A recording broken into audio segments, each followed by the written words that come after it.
तेरे दर पे आया हूँ, कुछ करके जाऊंगा, झोली भर के जाऊंगा या मर के जाऊंगा।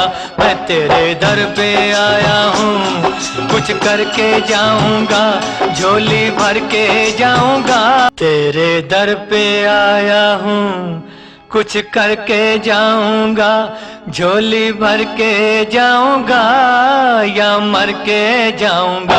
मैं तेरे दर पे आया हूँ, तेरे दर पे आया हूँ, तेरे दर पे आया हूँ। बिस्मिल्लाहिर्रहमानिर्रहीम। अस्सलाम वालेकुम नाजरीन, मैं तेरे दर पे आया हूँ, कुछ करके जाऊंगा, झोली भर के जाऊंगा या मर के जाऊंगा। ये गाना मुझे याद पड़ता है जब जहन में आता है कि 24 जून को वजीर आजम नरेंद्र मोदी जी ने जम्मू कश्मीर के कुछ चुनिंदा सियासतदानों को नई दिल्ली मीटिंग के लिए बुलाया, उनसे बातचीत की।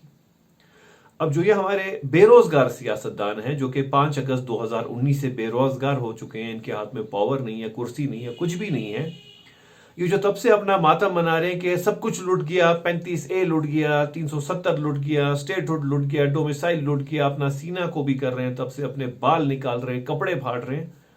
इनके लिए एक बहुत ही बड़ा मौका था कि ये मोदी जी के सामने अपनी बात रखते, क्योंकि वजीर आजम की तरफ से इस मीटिंग का कोई एजेंडा नहीं था और उन्होंने सबसे पहले जम्मू कश्मीर के सियासतदानों को ही बात करने का वहां पे मौका दिया।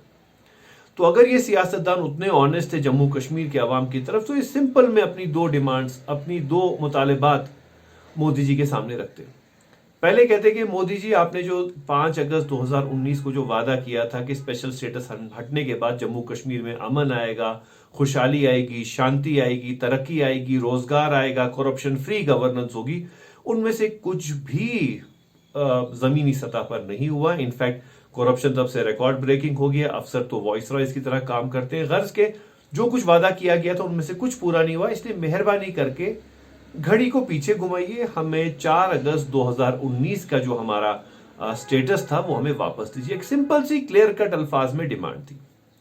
लेकिन हमारे सियासतदान जो हैं, जो बेरोजगार सियासतदान हैं, क्योंकि इनका काम ही रहा है जम्मू कश्मीर के अवाम को बेवकूफ बनाना, इनने सबसे पहले उस मीटिंग के बाद क्या कहा, मीटिंग में क्या कहा वो भी हम बात करेंगे। मीटिंग के बाद इन्हें क्या कहा, देखें जी, 370 और 35A जो है वो जो सब जुडिशियल मामला है, तो उस पर हमने ज्यादा बात नहीं की, हमने स्टेटहुड की बात की, स्टेटहुड रिस्टोर करने की। तो सबसे पहले मैं इनको बता दूं, इन सियासतदानों को, कि जो स्टेटहुड रिस्टोर करने की बात है वो भी उसी तरह वैसे ही सब जुडिशियल है जैसे कि जो division of Jammu and Kashmir है इनटू जम्मू एंड कश्मीर लद्दाख है, और जो इसका डिमोशन है इनटू यूनियन टेरिटरी, जैसे वो तमाम मामला सब जुडिशियल हैं, वैसे ही रेस्टोरेशन ऑफ स्टेटहुड भी अभी से सब जुडिशियल है।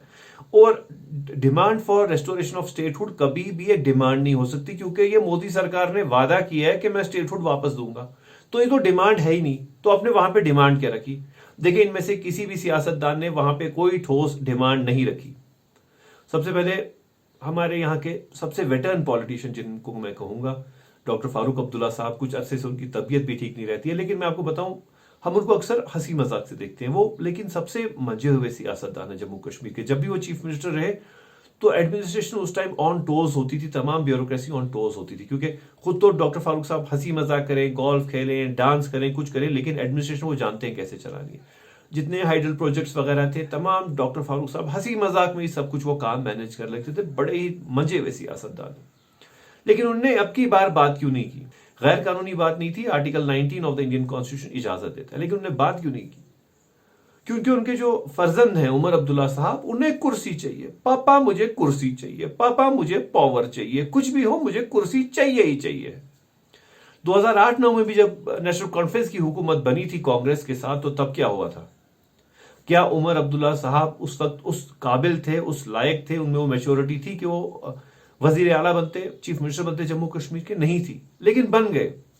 बाप नहीं बना, बाप हयात, बाप एक्टिव पॉलिटिक्स में, लेकिन बाप चीफ मिनिस्टर नहीं बना, क्योंकि बेटे ने रोना शुरू कर दिया, नहीं पापा मुझे चीफ मिनिस्टर बनना है। सज्जाद लोन साहब की मैं ज्यादा कहानी तो कहूंगा नहीं, वो आप लोग जानते हैं। उसके बाद अल्ताफ बुखारी साहब की बहुत बड़ी डिमांड है। वो कहते हैं जी, मैं तो डिमांड कर रहा हूं हमें स्टेटहुड चाहिए। बुखारी साहब, स्टेटहुड अमित शाह जी ने, होम मिनिस्टर साहब ने और वजीर आजम साहब ने, नरेंद्र मोदी जी ने ऑलरेडी पार्लियामेंट में वादा किया है कि स्टेटहुड हम वापस देंगे, तो आपकी डिमांड कहां से आई इसमें? अब इन तमाम पॉलिटिशियंस का जो मामला है ना, ये जो कहानी है, ये क्यों है? क्योंकि इनने कहीं ना कहीं रोजगार चाहिए सियासत में, तमाम हमारे पॉलिटिशियंस को। हाँ, अब एक बात आती है इनमें, अभी तक मैंने एक पॉलिटिशियन की बात नहीं की जो वाहिद उधर औरत थी उस महबूबा मुफ्ती साहिबा के बारे में। उस मीटिंग्स के जो हमारे पास सोर्स इनपुट्स आए, उनने कुछ हद तक बात की 370-35 से की, मैं कहूंगा पासिंग रेफरेंस उनने कुछ हद तक दी, मगर ये नहीं कहा हमें आप जी वापस दे दीजिए, हमें आप स्टेटहुड अगर वापस देंगे तो हमें 35 और 370 भी दीजिए, लद्दाख जम्मू कश्मीर को वापस मिला दीजिए, 4 अगस्त 2019 की स्टेटमेंट पोजीशन वापस बहाल कीजिए, ऐसी बात उनने भी नहीं। लेकिन थोड़ी हद तक उनने एक पासिंग रेफरेंस के मुतालिक बात की, तो हम उन्हें थोड़ा बेनिफिट ऑफ डाउट देंगे कि कहीं नहीं, चलो इन सियासतदानों में से एक ने तो भी थोड़ी बहुत कुछ वहां पे बात की। लेकिन उसके बाद अभी तक मैंने नाम नहीं लिया गुलाम नबी आजाद साहब का, बहुत ही बड़े सियासतदान, वेटरन पॉलिटिशियन हैं कांग्रेस के। उनका मैंने इस मामले में उनके बारे में अभी तक बात क्यों नहीं की? उसकी एक वजह है कि जब गुलाम नबी आजाद साहब ने आज तक कभी मसला कश्मीर में टांग अड़ाई नहीं। जब वो चीफ मिनिस्टर भी थे, वो तब भी कहते थे भाई मैं पक्का, पहली बात मैं तो पक्का हिंदुस्तानी हूं, दूसरा मसला कश्मीर हल करना चीफ मिनिस्टर का काम नहीं है। चीफ मिनिस्टर का काम है जम्मू कश्मीर में नालियां बनाना, सड़कें बनाना, खंबे लगाना, पुल बनाना, तरक्की देना, वो हम कर सकते हैं। मसला कश्मीर में मेरा कोई इसमें हाथ नहीं हो सकता। और जब वो वजीर आजम से भी मिले मीटिंग में, उन्होंने 5 सिंपल से अपने पॉइंट्स रखे, डिमांड्स रखी वहां पे। कहा एक तो हमें स्टेटहुड चाहिए, डोमिसाइल राइट्स चाहिए, इलेक्शन चाहिए, और एक चीज खास उन्होंने कही कि पंडितों के रिलेटेड, कश्मीरी पंडितों के रिलेटेड एक पैकेज आप डिफाइन कीजिए। तो गुलाम नबी आजाद साहब की एक क्लियर कट पॉलिसी थी, लेकिन हमारे कश्मीर के जितने भी सियासतदान थे वहां पे किसी ने भी सच बोलने की जरूरत नहीं की। देखिए नाजरीन, इन सियासतदानों ने वहां पे बात करने की कोशिश क्यों नहीं की? क्योंकि 5 अगस्त 2019 से जो है ना, ये जो हमारे लीडरान है, ये बेरोजगार हो चुके हैं, पावरलेस हो चुके हैं। इनके घर में सरकारी बागवान भी बाग ठीक करने तब से नहीं जाता है, वो भी पैसा इनको जेब से खर्च करना पड़ता है। तो जब ऐसा बुरा हाल हो गया उस सियासतदानों को, ये कहते हैं हम किसी तरीके से हमें कुर्सी चाहिए, जैसा तैसा स्टेटहुड हो, ऐसा तैसा स्टेटहुड हो। फिर एक और बात, हाँ, डिलिमिटेशन की बात। डिलिमिटेशन अभी मैं आपको बता दूं, अपने सियासतदानों इनको भी बता दूं कि आसाम में भी जैसे जम्मू कश्मीर में डिलिमिटेशन पेंडिंग है कि वहां पे असेंबली की नई सीट्स, नए सेगमेंट्स बनाने की जरूरत है, वैसे ही आसाम में भी थी। जैसे कश्मीर में है वैसे ही आसाम में भी थी। लेकिन आसाम में हाल ही में असेंबली के इंतखाबात हुए और वहां पे डिलिमिटेशन एक्सरसाइज नहीं हुई, तो हमारे सियासतदान ये पॉइंट भी वहां पे रख सकते थे, लेकिन इन्होंने कोई भी, जो कहते हैं ना, जेन्युइन बात नहीं की।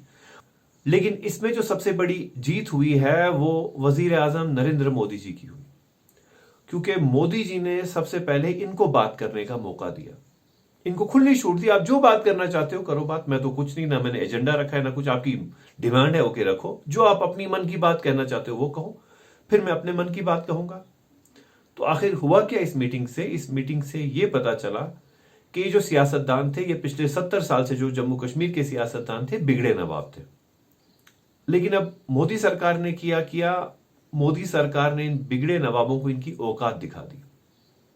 देखिए, मुझे कभी भी बीजेपी पसंद नहीं है, मैं बीजेपी से इख्तिलाफ रखता हूं, हमेशा डिबेट्स में, चैनलों पे, हर जगह बीजेपी का क्रिटिसाइज ही करता हूं हमेशा। मेरा कोई बीजेपी से कोई ना कोई रिश्ता है, ना कोई नाता है। लेकिन मुझे एक चीज बीजेपी की पसंद आई कि एक तो बीजेपी ने इन कश्मीर के सियासतदानों को 5 अगस्त 2019 के बाद एक्सपोज किया और इनको इनकी औकात समझाई।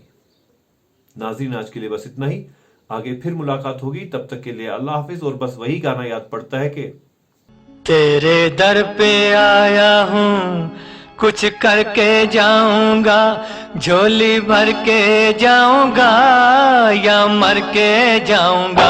मैं तेरे दर पे आया हूँ, कुछ करके जाऊंगा, झोली भर के जाऊंगा या मर के जाऊंगा। तेरे दर पे आया हूँ, कुछ करके जाऊंगा, झोली भर के जाऊंगा या मर के जाऊंगा।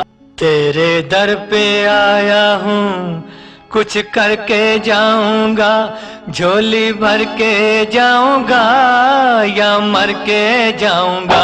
मैं तेरे दर पे आया हूँ, कुछ करके जाऊंगा, झोली भर के जाऊंगा या मर के। तेरे दर पे आया हूँ, कुछ करके जाऊंगा, झोली भर के जाऊंगा या मर के जाऊंगा। ब्रेकिंग न्यूज और नई तफसीरात के लिए सब्सक्राइब करें माजिद हैदरी का यूट्यूब चैनल, लाइक करें फेसबुक पेज, फॉलो करें ट्विटर और इंस्टाग्राम अकाउंट्स।